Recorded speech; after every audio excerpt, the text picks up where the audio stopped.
જય હિન્દ મિત્રો, interim budget 2024ની તૈયારીઓ ચાલુ થઈ ગઈ છે, જેની તમને માહિતી ન્યૂઝપેપરમાં મળી હશે.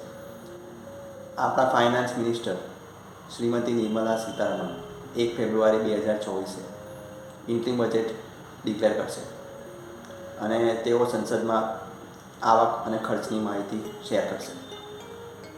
દેશમાં ઘણીવાર આ પ્રકારનું ઇન્ટ્રીમ બજેટ આ પહેલાં પણ ડિક્લેર થઈ ચૂક્યું છે. ઇન્ટ્રીમ બજેટની સાથે તમે એક વર્ડ સાંભળ્યો છે, વોટ ઓન અકાઉન્ટ. તો ચાલો આજના વિડીયોમાં આપણે ડિસ્કસ કરીએ કે interim budget, vote on account અને યુનિયન બજેટ શું કહેવાય. તો સૌપ્રથમ એ જાણવું જોઈએ કે ઇન્ટ્રીમ બજેટ ક્યારે આવે છે.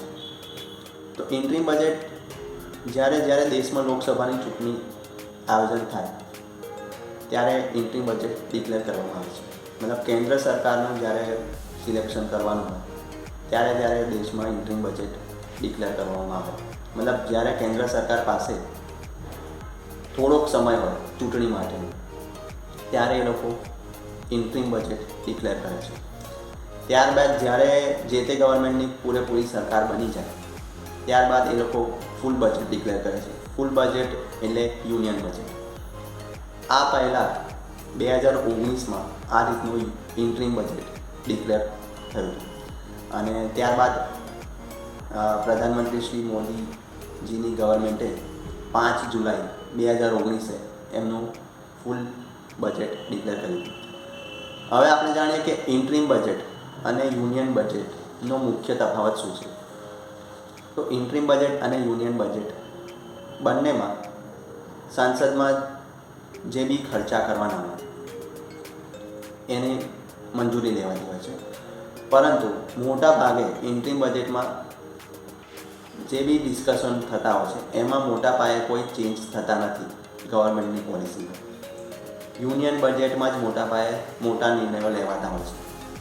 હાર્ડલી કોઈક વાર ટેક્સમાં કોઈક ચેન્જ થયા હશે ઇન્ટ્રીમ બજેટ જ્યારે થયું હશે ત્યારે, કેમ કે યુનિયન બજેટમાં જ ગવર્મેન્ટ મોટા ભાગે પોતાના નિર્ણયો લેતી હોય છે. તો લાસ્ટમાં આપણે જોઈએ કે વોટ ઓન અકાઉન્ટ શું કહેવાય.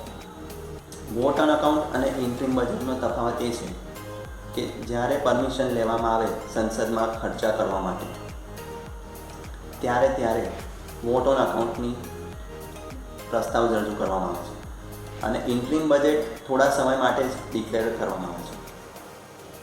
ઇન્ટ્રીમ બજેટમાં કેન્દ્ર સરકાર આવકની સાથે તેના ખર્ચાની પણ માહિતી આપે છે, જ્યારે વોટ ઓન અકાઉન્ટમાં માત્ર ખર્ચાની પરમિશન લેવાતી હોય છે. આ હતું આજનું ડિસ્કશન. આ જ પ્રકારના વધુ વિડીયો માટે અમારી સાથે જોડાયેલા રહો.